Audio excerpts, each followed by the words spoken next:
capítulo de número 19.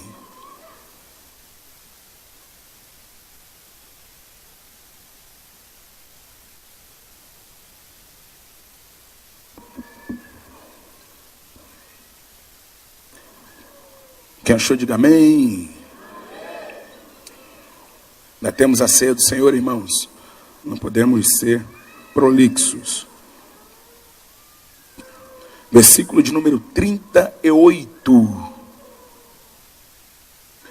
A epígrafe diz: o sepultamento de Jesus. Ok? Podemos ler? Depois disso, José de Arimateia, o que era discípulo de Jesus, mas oculto, por medo dos judeus, rogou a Pilatos que lhe permitisse tirar o corpo de Jesus. E Pilatos lhe permitiu. Então foi e tirou o corpo de Jesus. E foi também com ele Nicodemos. Quem? Pode melhorar. Quem? Nicodemos. Aquele que anteriormente se dirigira de noite a Jesus, levando quase 100 libras de um composto de mirra e aloés. Tomaram, pois, o corpo de Jesus, envolveram em lençóis com as especiarias, como os judeus costumavam fazer na preparação para o sepulcro. Pode sentar, queridos.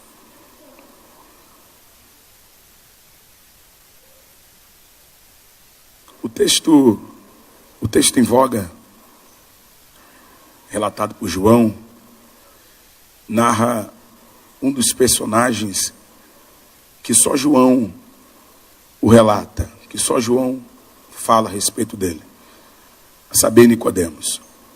Quando a gente estuda os evangelhos, é claro perceber a proposta do evangelho segundo João. O evangelho segundo João, ele já não está entre os sinóticos por causa da sua proposta.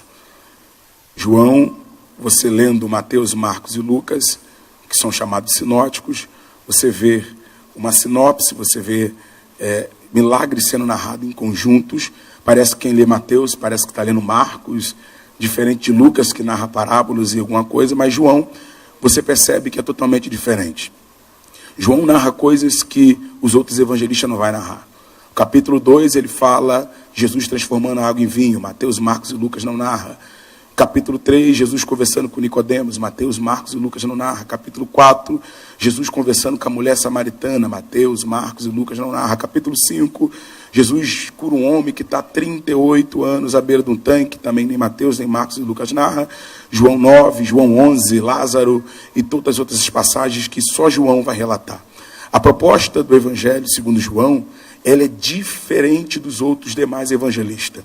Todos eles escreveram Jesus de uma perspectiva terrena. Mateus escreveu Jesus como rei dos judeus. Marcos como servo sofredor. Lucas como homem ideal. Para eles serem tudo isso que esses evangelistas proporam, ele precisa nascer. Para ele ser rei dos judeus, ele precisa nascer, ele precisa ser homem. Para ele ser homem ideal, o nome já diz, homem ideal. Lucas falou, ele precisa ser homem. Para ele ser servo sofredor, ele precisa sofrer. Para ele sofrer, precisa nascer. Mas João, ele não traça Jesus de José ou de Maria para frente. Todos eles, os outros sinóticos, narram Jesus de Maria para frente. Para ele ser rei, para ele ser servo sofredor, para ele ser homem. Mas João vem com a proposta de Maria para trás, quem ele era antes de nascer. Então João começa o evangelho dizendo: no princípio ele era Deus, no princípio o verbo era Deus, estava com Deus e o verbo era Deus, e o verbo se fez carne. João está querendo dizer que ele não começa a existir em Maria, que ele vem muito antes de Maria, ele encarna em Maria. E qual é a proposta de João? Mostrar a divindade de Jesus, mostrar que Jesus é muito mais do que o carpinteiro da vila de Nazaré, mostrar que Jesus é muito mais do que o filho de José e o filho de Maria, que ele é o próprio Deus, ele faz parte da Santíssima Trindade. Então João, narrando isso, ele prefere chamar os milagres de sinais. Enquanto os outros evangelistas narram os milagres e chamam os milagres de milagre, João prefere chamar os milagres de sinais. Por que sinais? Porque sinais falam de uma identidade. João quer mostrar que é todos os milagres que Jesus realiza não são meros milagres, milagres por milagre. João quer mostrar que todos os milagres que ele realiza é um sinal da sua identidade.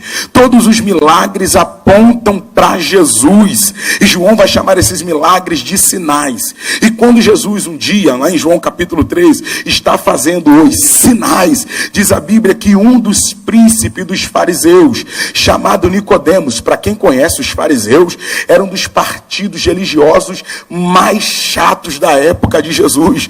Tinha outros partidos, zelotes, tinha os partidos dos essênios, lá das grutas de Qumran, tinha os partidos dos saduceus, que também perturbavam um pouco o ministério de Jesus, mas igual dos fariseus não tinha. Eles colocavam a tradição em cima da lei de Moisés, falavam que a lei de Moisés não tinha dito, eles eram terríveis. E Nicodemos faz parte desse partido. E diz a Bíblia, queridos, que Jesus está fazendo sinais, Jesus está fazendo milagre. Só pelo fato de ele fazer milagre, ele já está contradizendo todos os princípios da sinagoga. A sinagoga tinha uma liturgia bonitinha, engessada, tinha uma liturgia maravilhosa, mas eles não tinham o que Paulo vai dizer aos Coríntios: quando eu vim falar com vós, eu não vim falar com palavras persuasivas humanas, mas eu vim na demonstração de poder e do Espírito.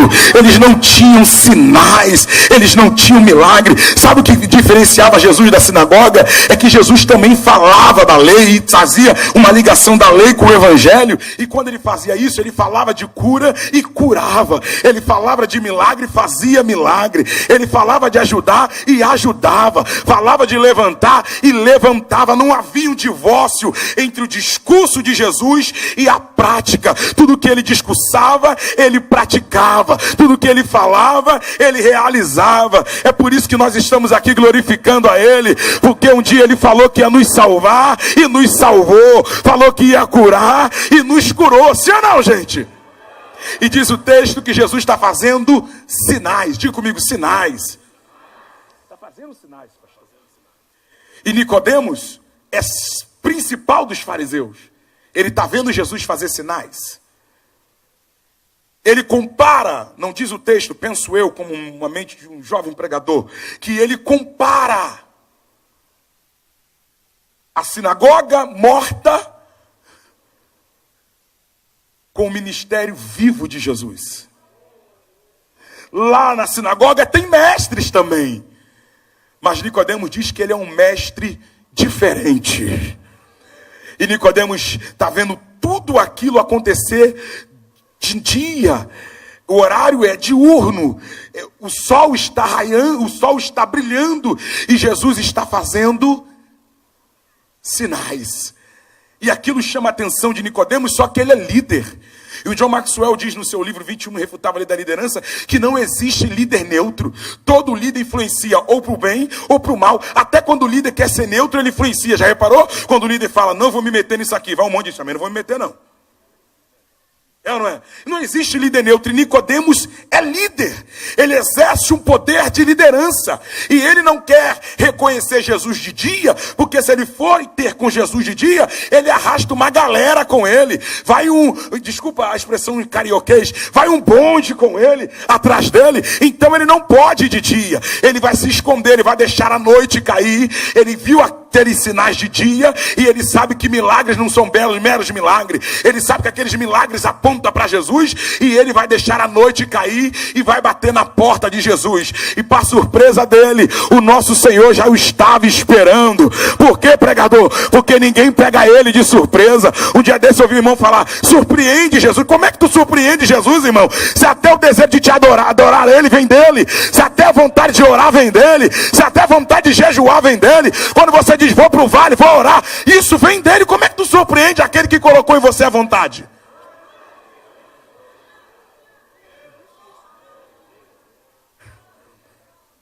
Como é que surpreende um Deus onipresente? Porque a gente acha que onipresença é só o fato de Jesus estar aqui e estar lá no Rio de Janeiro. Não, onipresença não é só isso. Onipresença é ele estar aqui, estar no Rio de Janeiro e estar em todos os tempos. Passado, presente e futuro. Como é que você surpreende um Deus que está no passado, está no presente e já está no teu futuro? Fala para mim. Eu estou sentindo ele aqui. Glória. Glória. Aí diz o texto que ele vai bater de noite para falar com Jesus. E quando ele fala, ele chega adorando. Ele é esperto, pastores. Ele chega adorando. Mestre! Do hebraico, Rav. Mestre, acima. Rabir, acima dos mestres que estão aqui. Tu és vindo da parte de Deus. Por que, Nicodemos? Porque ninguém faz esses sinais que tu fazes. Deixa eu abrir um parênteses aqui para dizer para você que nós precisamos de milagres e sinais na igreja. Nós não somos sensacionistas, por isso que nós nos orgulhamos de ser pentecostal, porque nós somos continuistas. Nós acreditamos na manifestação dos sinais e dos dons para o tempo de hoje. Por que, pregador? Porque a igreja que tem sinais não precisa fazer muitos esforços para que as almas se convertam. Olha isso aqui, olha esse texto aqui. A Bíblia diz que ele está vendo milagre de dia e está tendo encontro de noite. Vou repetir, milagre de dia, está tendo encontro de noite. Vou repetir de novo, milagre diurno provoca encontro noturno. Oh, glória a Deus. Milagre, irmão, não é para enaltecer o pregador, milagre não é para enaltecer a placa da igreja, mas milagre é para enaltecer o nome daquele que vive e reina para todo sempre. Ele está vendo milagre de dia e tendo um encontro de noite. Glória a Deus. Sabe por que Jesus realiza milagre na tua vida? Para que você tenha mais encontros com Ele. Jesus não dá milagre para ninguém se desviar. Ele não dá milagre para ninguém sair de perto dele. Todos os milagres, todos os sinais são para atrair a Ele. E ele está adorando. Mestre, tu é vindo da parte de Deus. Mestre, igual o Senhor não há. Aí imagina, irmão, você está adorando. O que você espera? Meu filho, muito bem. A sua adoração. Você está certo. Aí Jesus vai responder ele. Legal, Nicodemo. Mas é necessário tu nascer de novo. Olha, dá glória a Deus, pregador, não ficar sem graça. Você imagina se você está aqui adorando no culto desse e você está cantando, levantando a mão e adorando e cantando. Aí Jesus fala assim, agora para de adorar que eu vou responder a adoração. Aí você, Senhor, então responde, Senhor, porque a minha intenção é essa. Responde, Senhor. Aí quando diz responde, Senhor, diz, é necessário nascer de novo. Você diz, Senhor, era para responder assim não, Senhor. Era para ser mais leve. É, mano.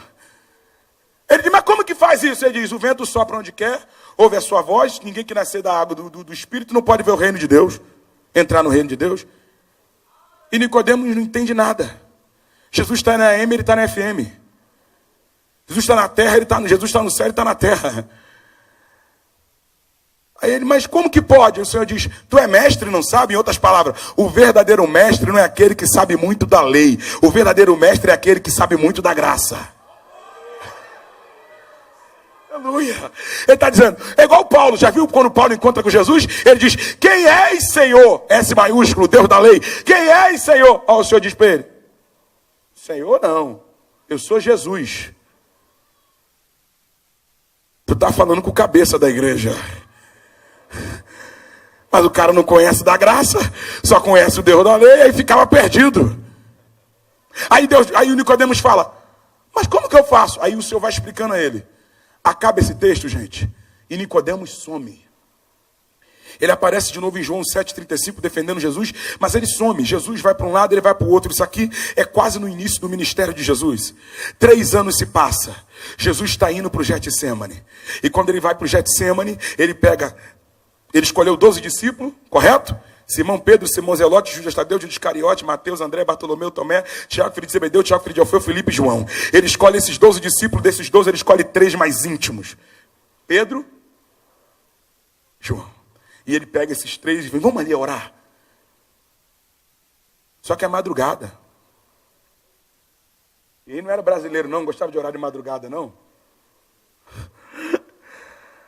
E eles dormem. E diz a Bíblia que o Senhor estava em agonia de morte. E ele diz, Pai, se for possível, passa de mim esse cálice. É um erro, gente, pensar que Jesus estava com medo da morte. É um erro achar que Jesus estava com medo da cruz. É um erro achar que Jesus estava com medo do azorrague, com medo do chicote, com medo dos guardas, do pretório. É um erro. Jesus não estava com medo da cruz. Quando ele diz, Pai, se for possível, passe de mim esse cálice, ele está com medo do que vai acontecer. E o que aconteceu foi isso. Ele diz lá no Calvário, Deus meu, Eli, Eli, lama sabachthani, Deus meu, por que me... Você pega a criação, você tem lá o Elohim. O El ali quer dizer, no plural, façamos. A Trindade está na criação. Estão unidos. Você pega lá quando o pessoal quis confundir, subir para tomar o céu. Eles tentaram subir, Deus que desceu e confundiu as línguas. O que ele diz lá? Eia, desçamos, plural. Você vê no batismo de Jesus, ele se batiza, o Espírito desce e a voz diz, esse é meu filho amado a quem me compraz. A Trindade está presente ali. Eles nunca se separam, mas no dia da cruz, Jesus estaria repleto de pecado. Ele estaria com seus pecados, o meu e seus, em cima dele. E o que aconteceria ali? Uma separação. Você entendeu? Quando ele diz, passa de mim esse cálice, ele está dizendo, não tem como eu tomar esse cálice sem a gente se separar.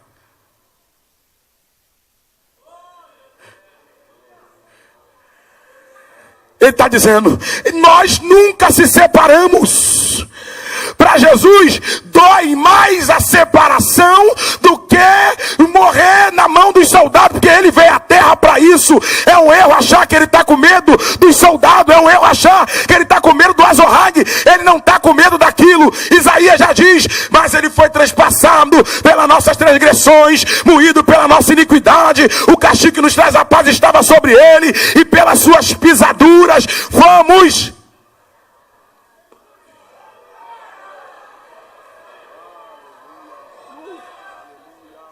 Gente, você acha que a cruz era surpresa para ele?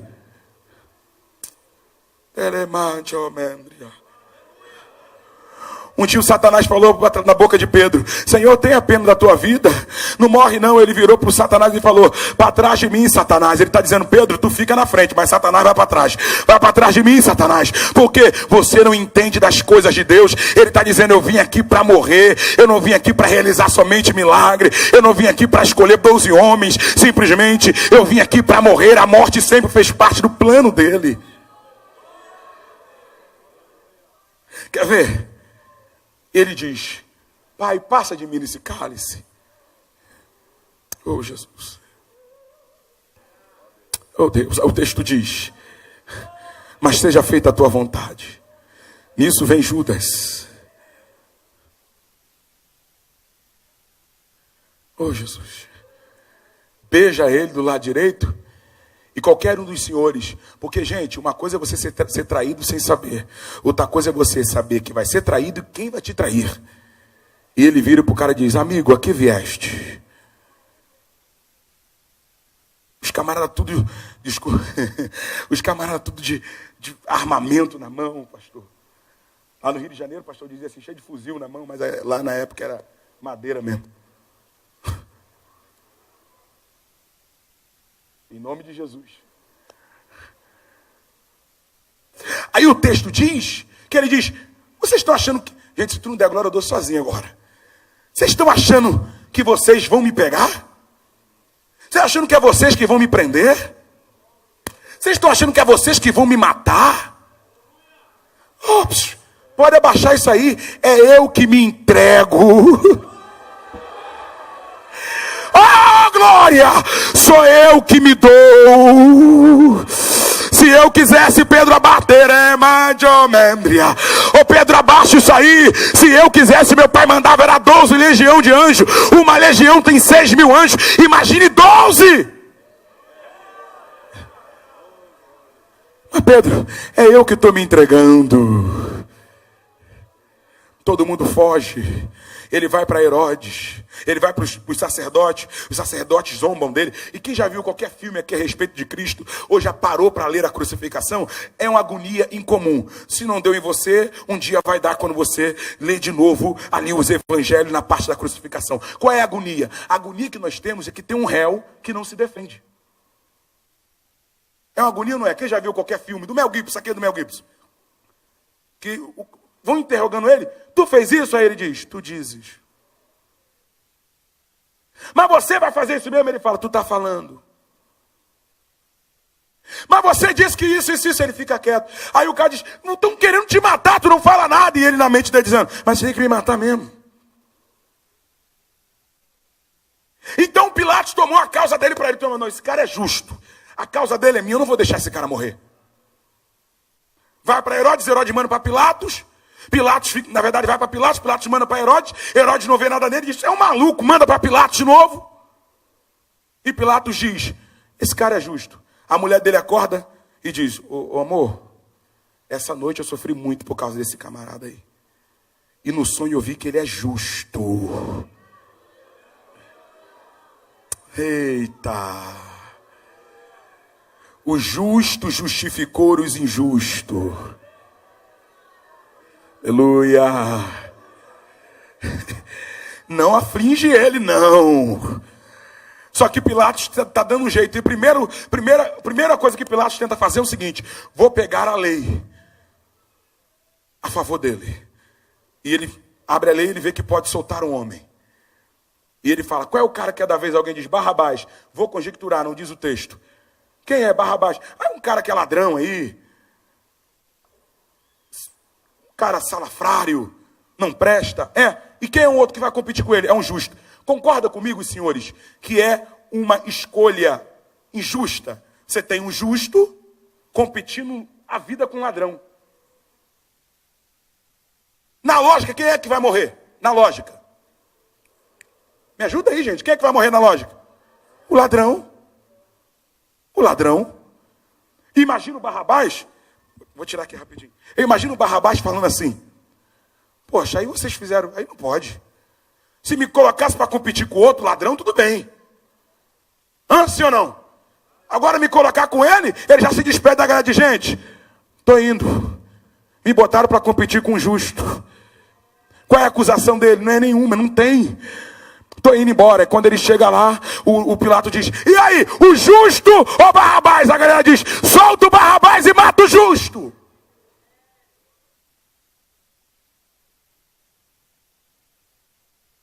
Ele diz, mas é o justo, solta o Barrabás e mata o justo. O que a gente faz com o justo? Crucifica ele, crucifica ele. Aí o Barrabás volta, porque ganhou vida. Só que ele não volta para a cadeia, não. Ele tem que ir lá para pegar suas roupas, porque ele não é simplesmente livre da morte, ele é liberto da cadeia. É isso que a cruz faz com a gente, nos liberta da morte e da prisão também. E quando, gente, imagina comigo, vem comigo. Imagina o Barrabás entrando na cela. O cara, tu não morreu não? Diz, não. O que houve? O justo está morrendo em meu lugar. O justo está morrendo em meu lugar. Se alguém te perguntar por que você não está lá no mundão, enchendo a cara, no vício, na droga, você diz, porque um dia o justo morreu no meu lugar. Se alguém perguntar por que você não é mais espancador, porque tu não é mais palavrudo, você diz, porque o justo morreu em meu lugar. Por que você não toma mais 51, 52, 53? Porque o justo morreu em meu lugar. Tem alguém aqui que foi liberto pela mão do justo?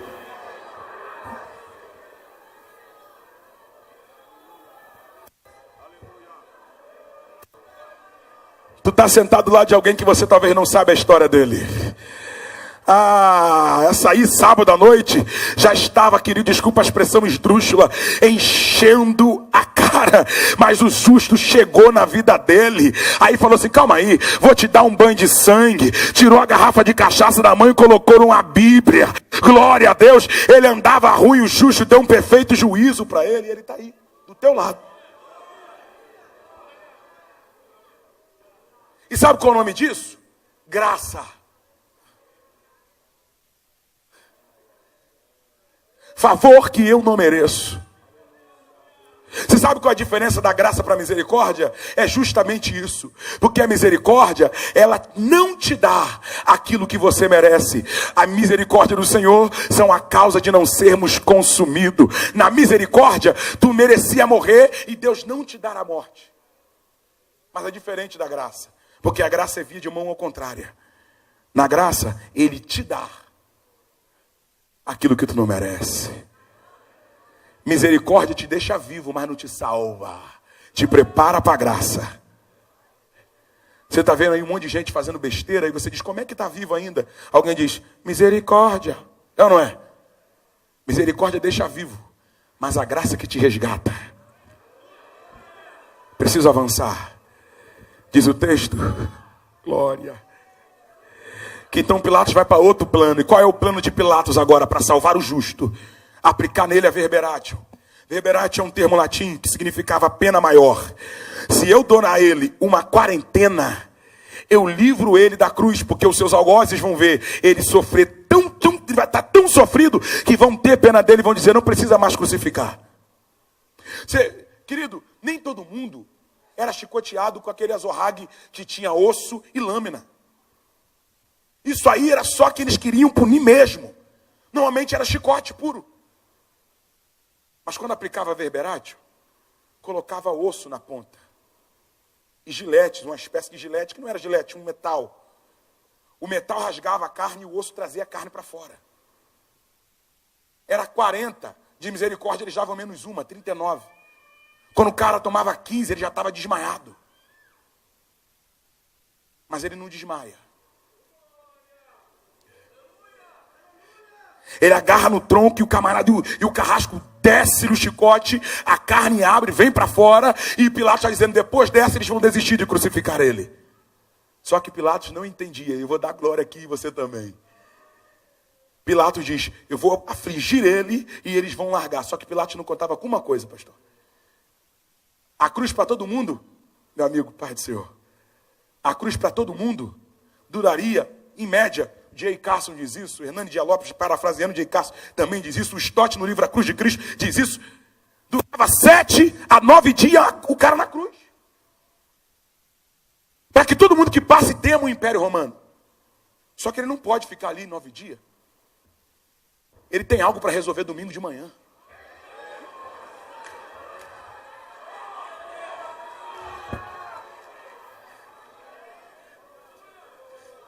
Então o Pilatos está afligindo ele aqui. Na verdade o pai está dizendo lá em cima, bate mais nele, que quanto mais você bater, ele não dura para o sábado. Você sabe que judeu não toca morto dia de sábado, sim ou não? Se ele morre no sábado, por exemplo, ele ia ficar na cruz até domingo. Ele tem que morrer na sexta-feira mesmo. É na sexta-feira, pastor Ivaldo, que ele tem que morrer, pastor Gilmar. É na sexta-feira. Então estão afligindo ele, botando a pena maior, e estão esquecendo que estão acelerando o processo da morte.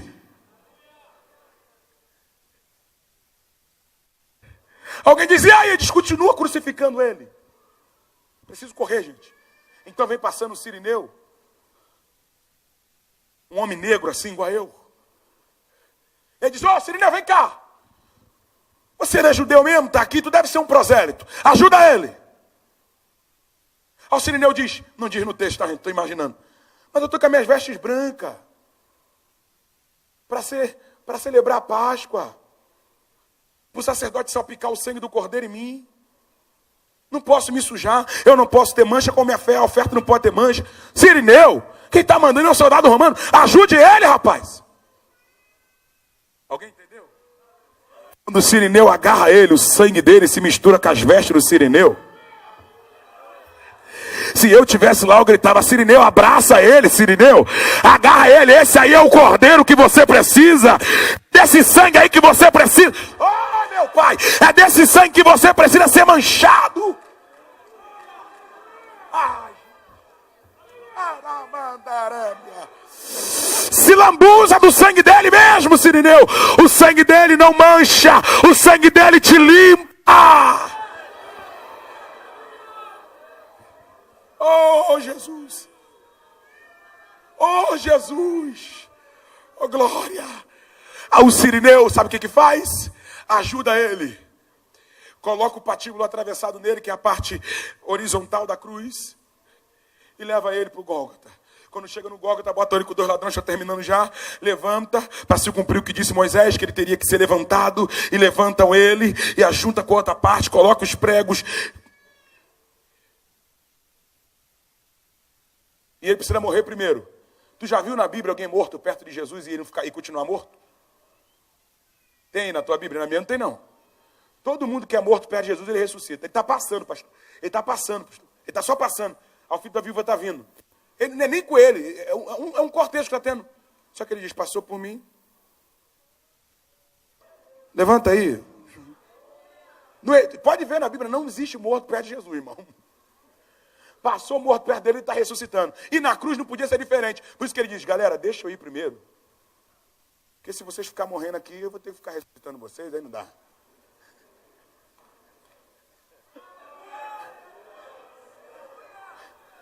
Deixa eu ir logo. O ladrão do carro diz, desce daí, salva você mesmo. O outro diz, rapaz, nós pecamos, mas esse cara é justo, deixa ele. Sérgio Lopes diz que ele dizia assim, meus olhos estão cansados e marcados pela dor. Não é isso? Não me importava mais a vida sem qualquer valor. Estou humilhado numa cruz. O ladrão dizendo, vendo ódio em cada olhar, eu só queria ter mais uma chance de recomeçar.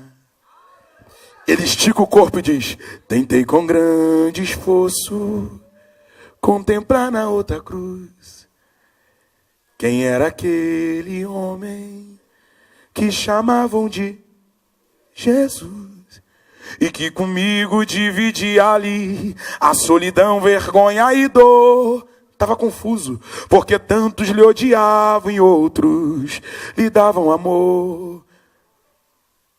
Seu olhar me fez estremecer e ver que ali estava o próprio Deus. O que aconteceu? Pude esquecer minha dor. Por que, ladrão? Tinha ao meu lado um rei, sofrendo por falar de amor. Na luz do seu olhar, senti o seu perdão. Lavaste com teu sangue o meu coração. Sei que esse amor não tem fim.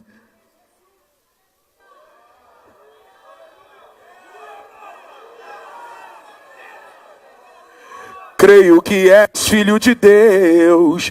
Ninguém jamais me olhou assim. Ô Galileu, quando entrares no teu reino, lembra de mim.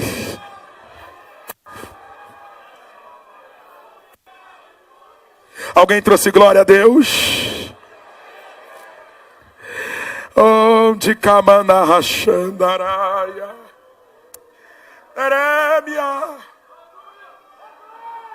E sabe como termina a música? Ainda hoje no paraíso comigo estará.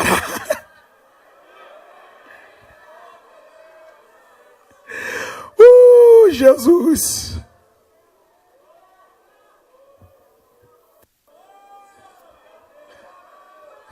Alguém consegue dar glória com a mensagem da cruz, irmão? Aleluia, nós estamos numa noite de ceia. Diz o texto que ele diz, Pai, está pago. Em outras palavras, está apaziguado, está redimido, está consumado. A terra, o céu se enegrece, os sepulcros se abrem, pessoas ressuscitam. Alguém diz, tu não morreu, cara? Diz, morri, mas teve alguém que na morte me deu vida, eu voltei. Aleluia.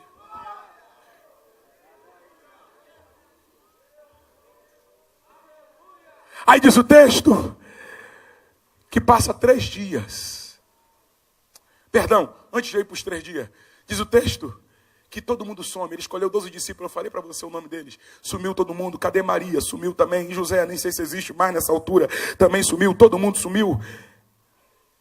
Agora, meus amigos pastores, falar que era amigo de Jesus naquela época era assinar atestado de óbito. Como é que eu peço o corpo dele? Como é que você dá o corpo, por exemplo, queridos, para alguém que não é íntimo, que não é amigo? Alguém vai aqui morrer, tu chega lá no ML, eu quero o corpo do fulano, o que tu é dele? Sim ou não? Assina esse termo aqui, tem documento? É o que dele? Quando Pilatos chega, ele diz, cadê a mãe dele? Alguém diz, sumiu, está com medo de morrer. Cadê os irmãos? Fugiram. Cadê aqueles 12 que andavam com ele? Fugiram também. Tem que tirar o corpo dele dali. Alguém diz, tem que tirar antes que dê sábado. Aí tem um cara que é discípulo dele em oculto, mas nessa hora se revela. E tem outro que era do membro dos fariseus, que eu falei para você no início da mensagem, chamado Nicodemos. Ele vira as costas para os fariseus e diz, eu agora não sou mais de vocês não, eu agora sou dele, eu sou dele, porque lá na cruz, quando o soldado feriu Jesus, saiu água e sangue, e água com sangue significa parto. Naquele momento, ele estava fazendo um parto no Calvário, e Nicodemos estava nascendo de novo. E Nicodemos está dizendo, eu sou dele. Literalmente virou as costas para os fariseus. E o Pilatos diz, gente, isso aqui é para a gente dar um glória a Deus. O Pilatos diz, dá o corpo para ele. O que os irmãos entendem nas entrelinhas? De fato, ele é íntimo de Jesus. Se eu fosse colocar um tema na mensagem, eu colocaria, deixando de ser amigo oculto de Jesus. Ele parou de ser admirador e se revelou a ponto de pegar o corpo. E se alguém falasse, vai morrer, ele diz, por ele eu morro, porque ele morreu por mim primeiro. Glória a Deus. As mulheres vão no jardim para botar bálsamo no corpo dele. Tem um jardineiro lá. E ela vê a pedra removida. Hernani de Lopes diz que a pedra removida não é para ninguém, para Jesus sair. Porque Jesus não precisa, ele atravessou parede, você lembra disso? Atravessou porta, perdão. Quando chegou lá na casa de Tomé, diz a Bíblia que a porta estava fechada, ele atravessou parede, atravessou porta. Eu não sei como, o teólogo não consigo explicar isso. Eu estudo teologia há alguns anos, mas não consigo entender isso. Como é que ele atravessa a parede e depois fala, toca aqui. Ainda senta para comer. Quando atravessou a parede, alguém diz, não, atravessou a parede porque é espírito. Normal. Mas quando ele pega o pão, senta para comer, alguém diz, como é que espírito come, gente?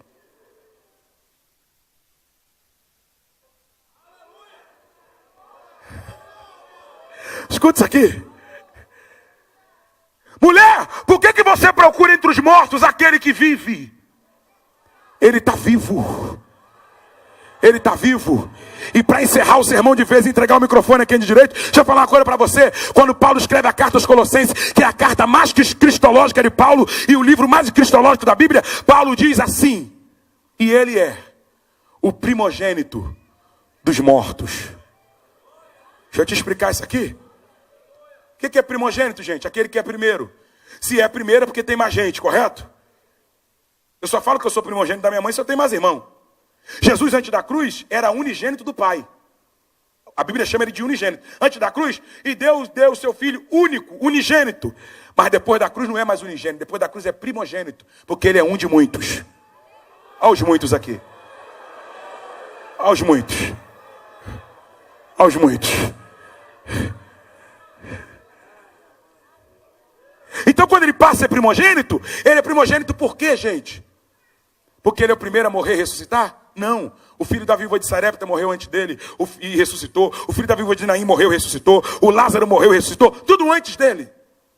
Ele não foi o primeiro a morrer e nem ressuscitar. Por que ele é primogênito? Porque ele é o primeiro. É para dar glória a Deus, irmão. A morrer, ressuscitar e não morrer de novo. Agora para o glória aumentar. E por que ele é primogênito? Porque nós somos os segundos, os terceiros, os quartos, que um dia vamos ressuscitar. E o Senhor descerá do seu trono alarido, 1 Tessalonicense, com voz de arcanjo e trombeta de Deus. Os que morrerem em Cristo ressuscitarão primeiro. E nós teremos nosso corpo transformado. E encontraremos com Ele nas nuvens. Nós poderemos até morrer, mas quando Ele nos ressuscitar, vai ser para morar com Ele. E nunca mais morrermos. Eu agradeço a oportunidade. Aleluia. Vamos ficar em pé, irmãos. Oh, glória. Exalte o Senhor. Exalte o Senhor. O Senhor está falando conosco aqui. Glória a Deus. A glória do Senhor está aqui. Permanecemos em pé. Cadê o homem? Glória a Jesus. Aleluia.